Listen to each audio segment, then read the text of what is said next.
Assalamualaikum warahmatullahi wabarakatuh.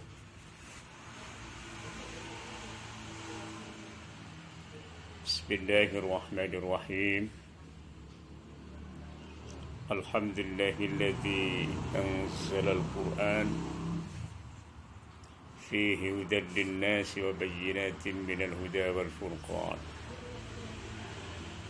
Wassalatu wassalamu ala sayyidina Muhammadin khairil anam wa ala alihi wa ashabihil kiram. Amma ba'du. Para santri dan santriwan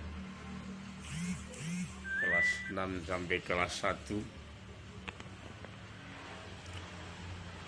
alhamdulillah,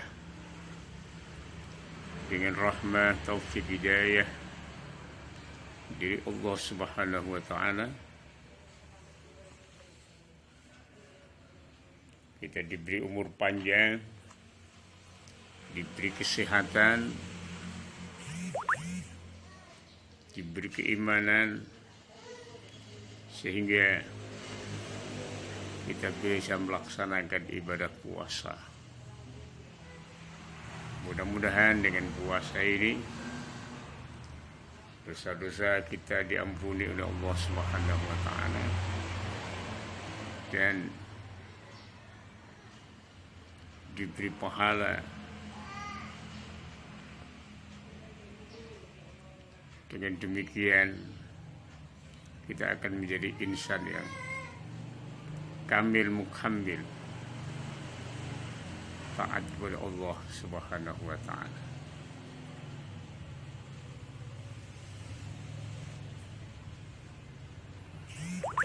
Salawat salam tetap kita limpahkan ke pangkuan beliau yang mulia Nabi besar Muhammad sallallahu alaihi wasallam. Bikaunina Allahumma salli wa sallim wa barik alaihi wa ala alihi.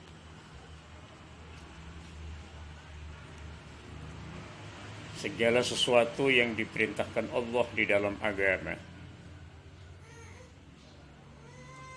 pada hakikatnya manfaatnya akan kembali kepada manusia itu sendiri, bukan untuk Allah,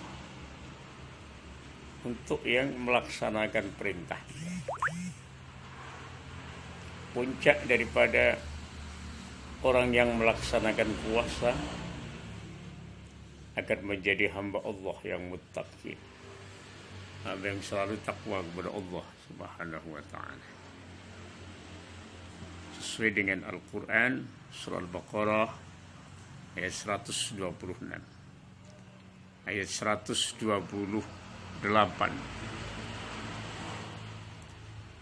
Ya ayyuhalladzina amanu kutiba alaikumusiyam kama kutiba alal ladzina min qablikum la'allakum tattaqun.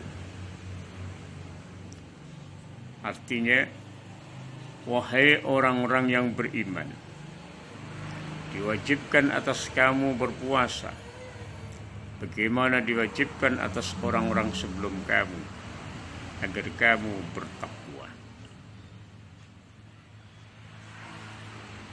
Jadi yang diwajibkan berpuasa tidak hanya sekedar kita, umat-umat yang terdahulu, mulai umat Nabi Adam sampai umat Nabi Isa alaihissalam, itu semuanya diwajibkan berpuasa.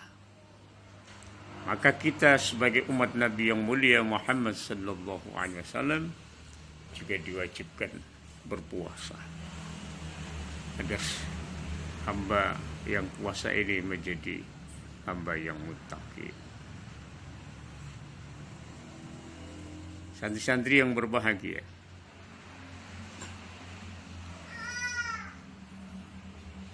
pada hakikatnya juga Allah tidak memaksakan puasa ini. Yang dipanggil di dalam surah Al-Baqarah ayat 128 adalah hamba-hamba yang takwa, adalah hamba-hamba yang iman kepadanya. Kalau tidak iman, tidak dipanggil oleh Allah Subhanahu wa taala. Maka di situ ya ayyuhalladzina amanu, bukan kafaru dan bukan selainnya, adalah amanu.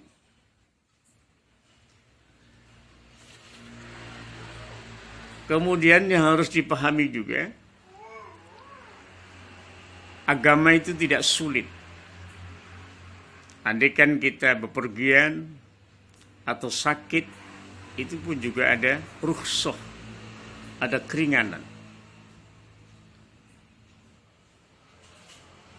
Ayat 184 surah Al-Baqarah juga menjelaskan, وَمَنْ كَانَ مِنْكُمْ مَرِيضًا أَوْ عَلَى سَفَرٍ فَعِدَّةٌ مِنْ أَيَّامٍ أُخَرَ وَعَلَى الَّذِينَ يُطِيقُونَهُ فِدْيَةٌ طَعَامُ مِسْكِينٍ. Artinya, maka barang siapa sakit atau dalam perjalanan lalu tidak berpuasa, maka wajib mengganti sebanyak hari yang dia tidak puasa itu pada hari-hari yang lain. Dan bagi orang yang berat menjalankannya, wajib membayar fidyah, yaitu memberi makan seorang miskin. Jadi ada rukhsah apabila bepergian sakit, bepergian mukel tidak berpuasa, bisa diganti hari-hari yang lain setelah puasa. Sakit juga begitu. Kalau kita sakit, dibuat puasa malah lebih sakit, darurat tidak berpuasa. Cuman untuk membayar fidyah bagi orang miskin. Kemudian supaya puasa kita ini diterima oleh Allah, harus berniat. Kalau tidak berniat, puasanya tidak sah. Maka niat itulah yang menentukan sahnya puasa juga. Sesuai dengan sabda Nabi Muhammad sallallahu alaihi wasallam, "Man lam yumbiti siyama minal laili fala siyamalah." Artinya, barang siapa tidak berniat puasa sejak malam, ia tidak mempunyai puasa. Jadi harus diniatkan sesuai dengan ketentuan ajaran Nabi. Niatnya biasanya dibaca setelah tarawih juga bisa, atau pas waktu sahur. Nawaitu sawma ghadin an adai fardhi syahri ramadhana hadhihi sanati lillahi ta'ala. Aku niat berpuasa esok hari untuk menunaikan kewajiban bulan Ramadan tahun ini karena Allah Ta'ala. Itulah tata cara supaya puasa kita diterima oleh Allah Subhanahu wa taala. Apabila puasa kita diterima oleh Allah, otomatis kita dipilih oleh Allah Subhanahu wa taala, hamba yang muttaqin, hamba yang takwa. Kemudian kita harus tahu juga kenapa Allah perintah puasa.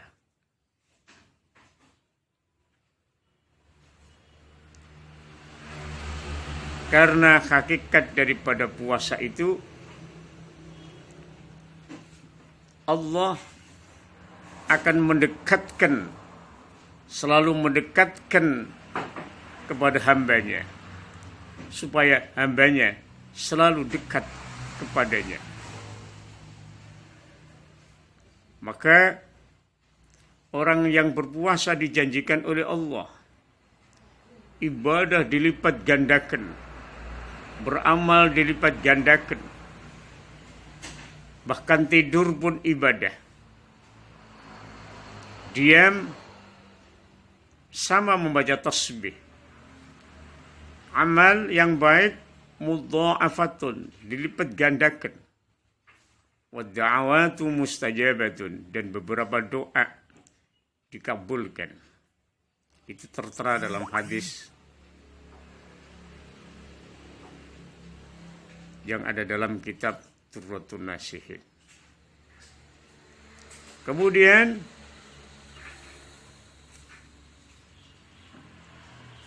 ada sebuah keterangan juga di dalam kitab Durratun Nasihin. Ini sebuah dongeng sejarah nabi-nabi dulu, yaitu Nabi Musa alaihissalam. Menjelang iftar, menjelang berbuka puasa, dekatnya hamba kepada Allah itu tidak ada hijab, tidak ada penghalang. Karena apa seperti itu? Yaitulah mulianya orang yang berpuasa. Allah Subhanahu wa ta'ala memberi kehormatan yang sangat dekat, yang sangat luar biasa kepada hambanya, menunjukkan cintanya Allah kepada hambanya yang melaksanakan puasa. Dalam sejarah belum saya terangkan, Nabi Musa alaihissalam ini punya khitab kalimullah, orang yang selalu berkomunikasi kepada Allah. Lalu Nabi Musa tanya, "Ya Allah, apakah ada hambamu yang melebihi dekatku kepadamu, ya Rabb?" Lalu Allah menjawab, "Ada umat Muhammad yang berpuasa menjelang iftar, menjelang buka, yang wajahnya pucat, dekatku kepada hambaku umat Muhammad yang berpuasa melebihi dekatku dengan kamu." Coba kita bayangkan, dekatnya Allah dengan Nabi Musa masih ada hijab, 70 hijab. Waktu menerima wahyu atau berkomunikasi kepada Allah, hamba Allah yang berpuasa umat Muhammad tidak ada hijab. Maka dengan demikian, manfaatkan sebelum berbuka kita berdoa kepada Allah. Kemudian jangan lupa, kalau kita akan berbuka, kita berdoa supaya hidangan yang kita makan menjadi berkah. Puasa kita benar-benar menjadi puasa yang sempurna. Allahumma laka sumtu wa bika amantu ala rizkika aftartu birahmatika ya arhamar rahimin. Artinya, ya Allah, karenamu aku berpuasa dan kepadamu aku beriman, dan atas rizki darimu aku berbuka. Dengan rahmatmu wahai ya maha pengasih dan maha penyayang. Kita berbuka, rizki yang diberikan kepada Allah kita nikmati, berarti kita selalu bersyukur kepada Allah Subhanahu wa ta'ala. Assalamualaikum warahmatullahi wabarakatuh.